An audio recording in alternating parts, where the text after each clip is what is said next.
Şükürler şükürler bize gelir. Yeni gelir. Şükürler şükürler bize gelir. Hoşlanırsa göğe yükselir. Yeni gelir.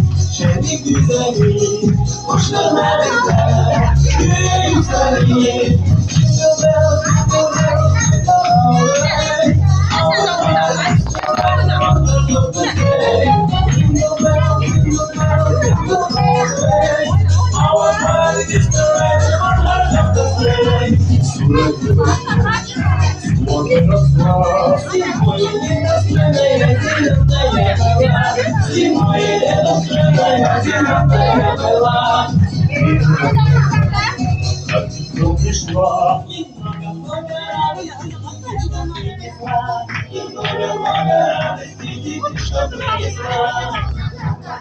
Selam uşaqlar. Necəsiz? Yaxşı olun. Tanıdınız məni? Deyin görüm mən kimim? Aferin sizə. Mən qar qızam, göydə yanan ulduzam.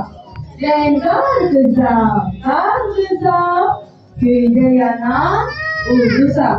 Uşaqlar, ilk önce sizi yeni ve dünya Azərbaycanlarının Həmrəylik günü münasibətilə səmimi qəlbdən təbrik edirəm. Sizlərə uzun ömür, can sağlığı arzulayıram. Uşaqlar, demək deyin görüm, Şahlı babanı görməlisiniz. Harada görmüşsünüz? Aferin sizə. Bəs Şahlı babanız bura gəlməni istəyirsiniz? Yaxşı, Şahlı babanın gəlməyi üçün sehirli sözləri bəs bilirsiniz? Bilirsiniz sehirli sözləri? Gelin onunla birlikte sehirli sözləri deyək, Şahlı babanın gözünü gözəl şərqimizə dəvət edək. Nə deyirsiniz, razısınız? Aferin. Hazırsınız sehirli sözləri deməyə. Şahta baba, şahtaca